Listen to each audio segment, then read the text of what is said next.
ओम नमः शिवाय। महाशिवरात्रि के इस पर्व पर आप सबको शुभकामनाएं। मैं एस.एन. माथुर आपके सामने फंडामेंटल एजुकेशन रिफॉर्म्स के ऊपर कुछ वीडियोस लेके आया हूँ।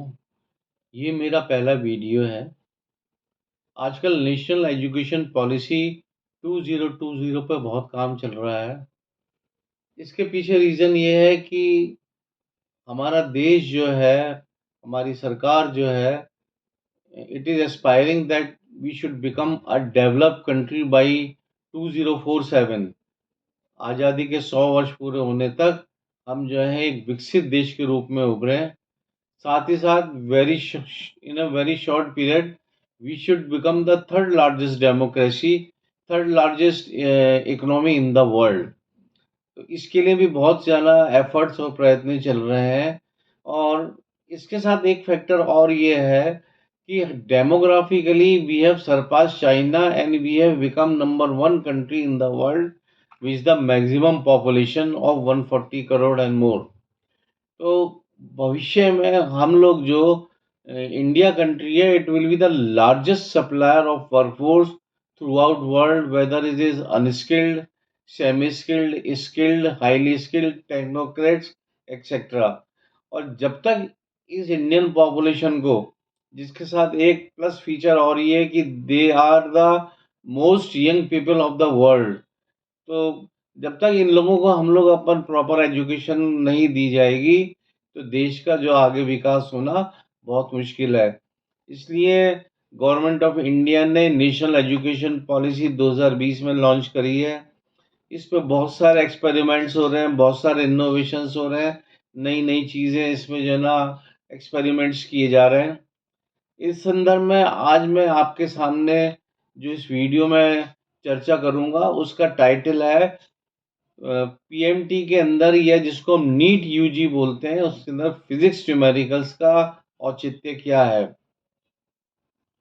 अगर आप ये नेशनल एजुकेशन पॉलिसी 2020 का डॉक्यूमेंट या पॉलिसी देखेंगे तो उसके पेज नंबर 3 पे स्टार्टिंग में इंट्रोडक्शन में जो पैरा 5 है उसमें एक ये लाइन लिखी हुई है कि the gap between current status of learning outcomes and what is required must be bridged through undertaking major reforms in higher education।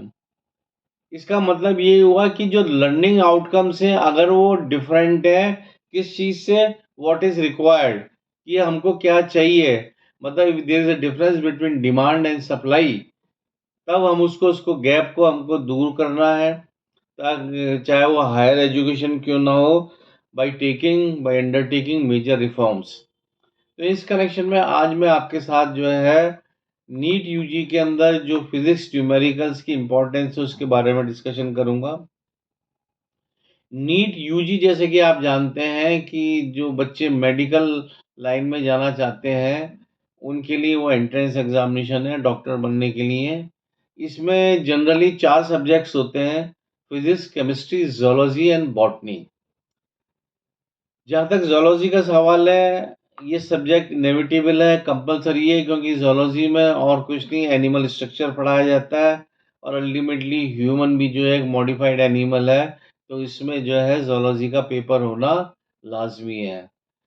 जहाँ तक बॉटनी का सवाल है, बॉटनी के अंदर भी जितनी भी मेडिसिन होती हैं जनरली वो प्लांट से, हर्ब से, शब से आती हैं। जैसा कि आपको मालूम ही है कि नीम है, तुलसी है, एलोवेरा है, और उससे भी सबसे बेहतरीन एग्जाम्पल जो इसका है वो है मलेरिया की दवाई कुनैन। It comes from the cinchona tree which is found in America. So botany is also necessary for the medical student. अब तीसरी चीज जो है chemistry. Chemistry is nothing but it is the molecules और द ड्रग्स और the chemical substance, और जो हम मेडिसिन देते हैं अपने पेशेंट्स को वो और कुछ नहीं होते, वो केमिकल सब्सटेंस होते हैं। तो नीट यूजी के सिलेबस में केमिस्ट्री, जोलॉजी, बॉटनी का होना लाजमी है, अनिवार्य है, it is very much inevitable and compulsory. अब जो पॉइंट ऑफ डिस्कशन है आज का वो है about the physics and specially the physics numericals. आज से 30 साल, 35 साल, 40 साल पहले जब हम लोग जो है ना पीएमटी देते थे, उस ज़माने में नीट यूजी को प्री मेडिकल टेस्ट कहते थे, जो स्टेट लेवल पे होती थी। उस ज़माने में भी फिज़िक्स का पेपर होता था और फिज़िक्स के न्यूमेरिकल्स बहुत टफ आते थे, to the extent that it becomes a deciding factor कि बच्चे का सिलेक्शन होगा या नहीं होगा। और इवन आज भी नीट यूजी के कैंडिडेट्स से मैंने सर्वे किया था, तो आज भी फिजिक्स का सब्जेक्ट अवेलेबल है। फिजिक्स के पेपर के अंदर न्यूमेरिकल्स आते हैं, उतने ही टफ न्यूमेरिकल्स होते हैं, उतने ही प्रोपोर्शन में होते हैं कि still today it is the deciding factor of the selection in the NEET UG और इन द मेडिकल लाइन। लेकिन जो फिजिक्स न्यूमेरिकल का है, उसका जो रेलेवेंस है एंश्योरिंग मेडिकल का जो सिलेबस है, एमबीबीएस का सिलेबस है, उसका रेलेवेंस इतना ज़्यादा नहीं पाया जाता है। फिजिक्स न्यूमेरिकल्स की जो है ना एमबीबीएस की तैयारी के अंदर ज़्यादा ज़रूरत नहीं पड़ती है। कुछ सब्जेक्ट्स ऐसे हैं जिसमें थोड़ा-सा ऑप्थेल्मोलॉजी जैसे रेडियोलॉजी है या न्यूक्लियर मेडिसिन्स में उसमें कुछ एक्सटेंट तक फिजिक्स की ज़रूरत पड़ती है। लेकिन अगर वहाँ फिजिक्स की ज़रूरत पड़ती है स्पेशलाइज़ेशन में, तो वहाँ हम 2-3 चैप्टर उसके लिए वहाँ पे सेपरेट रख सकते हैं। जैसे कि मुझे अच्छी तरह ध्यान है कि पीएमटी पास करने के बाद या नीट यूजी करने के बाद एमबीबीएस फर्स्ट ईयर के अंदर ही बायोकेमिस्ट्री पढ़ाई जाती है। जो बायोकेमिस्ट्री है वो आपको जो है मेडिकल के एग्जामिनेशन से पहले 12th क्लास तक जो कि नेसेसरी क्वालिफिकेशन है उसमें बायोकेमिस्ट्री सब्जेक्ट नहीं होता है। लेकिन चूंकि बायोकेमिस्ट्री की ज़रूरत है इसलिए फर्स्ट ईयर एमबीबीएस में पढ़ाया जाता है। इसी तरह अगर फिजिक्स के कुछ पोर्शन की ज़रूरत है तो this can be taught very well at the level of the first year MBBS. तो ये जो डिसाइडिंग फैक्टर है, जिसको फिजिकल न्यूमेरिकल्स हम कहते हैं, उसके बारे में मेरी ओपिनियन ये है कि हमको या तो जो है ना फिजिक्स को डिलीट कर देना चाहिए, फिजिक्स न्यूमेरिकल्स को डिलीट कर देना चाहिए, या उसको एक कंपल्सरी सब्जेक्ट बना के उसमें केवल पासिंग मार्क्स लाने तक जो है उसको उस स्टेज तक रहना चाहिए, simply because it does not have any relevance in the future course of MBBS। और ये जो उन्होंने फिफ्थ पैराग्राफ पेज नंबर 3 में जो NEP 2020 का जो ब्रोशर है उसमें आप पढ़ेंगे, उसमें यही लिखा है कि what if there is a difference, if there is a gap between what is required and what is taught and what is the learning outcome, उसमें अगर गैप है तो उसमें मेजर रिफॉर्म्स लाके आपको उस ब्रिज को जो है ना भरना चाहिए। इसमें मैं एक चीज़ और आपसे कहना चाहूँगा कि फिज़िक्स न्यूमेरिकल की जगह अगर हम 2 सब्जेक्ट्स और रखें, एक तो इंग्लिश और एक मेंटल एबिलिटी, वो ज़्यादा बेनिफिशियल होंगे। वो इसलिए बेनिफिशियल होंगे कि इंग्लिश की हमको ज़रूरत पड़ती है मेडिकल स्टूडेंट्स को, क्योंकि जितने भी मेडिकल की बुक्स हैं वो सब इंग्लिश में आती हैं, इंटरनेशनल मेडिकल जर्नल्स हैं वो सब इंग्लिश में हैं, लेटेस्ट रिसर्च पेपर्स वो इंग्लिश में निकलते हैं। तो इंग्लिश का थोड़ा बहुत जो है ज्ञान जो है स्टूडेंट को या कैंडिडेट को होना चाहिए, भले ही उसको जो है ना आप पासिंग मार्क्स तक रख के छोड़ दें। और दूसरा जो एक पेपर है वो मेंटल एबिलिटी का होना चाहिए। क्यों?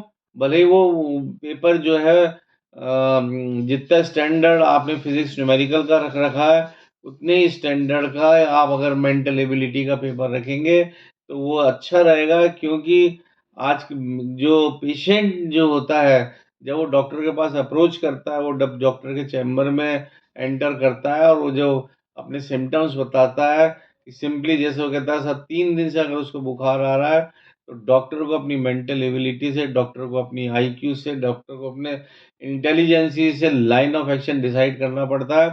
क्योंकि जो फीवर है वो सिम्टम्स तो कम से कम 10 या 15 या 20 डिजीजेस का या हो सकता है उससे भी ज़्यादा डिजीजेस का कॉमन सिम्टम्स हो। मलेरिया होता है तो भी आपको बुखार होता है, निमोनिया होता है तो भी आपको बुखार आता है, टाइफाइड होता है तो भी आपको बुखार आता है, डेंगू होता है तो भी आपको बुखार आता है, और इवन कोरोना जैसी खतरनाक और भयानक बीमारी हो तो भी उसके अंदर जो है ना फीवर आता है। तो it is ultimately the intelligence of the doctor which decide the future line of action which is to be adopted for the treatment of the patient. तो हम क्यों ना फिजिक्स के पेपर को मेंटल एबिलिटी के पेपर से replace किया है।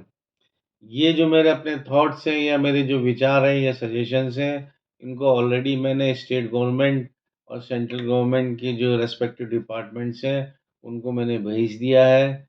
ये मैंने इसके बारे में एक Renaissance of Indian education reforms में मैंने एक बुक लिखी है, जो कि सब्सिडाइज़्ड रेट पे अमेज़न और फ्लिपकार्ट पे अवेलेबल है। उसमें भी ये चैप्टर है जिसमें पूरा डिटेल डिस्कशन है, along with other fundamental reforms.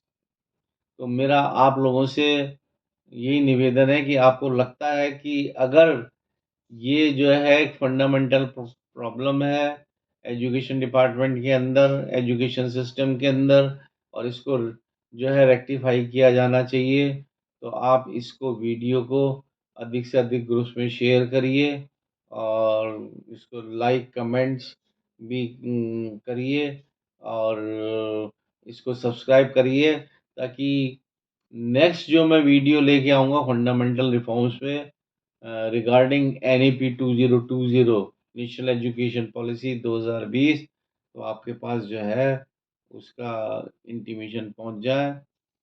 अब आपसे मैं नेक्स्ट वीडियो में फिर मिलूँगा।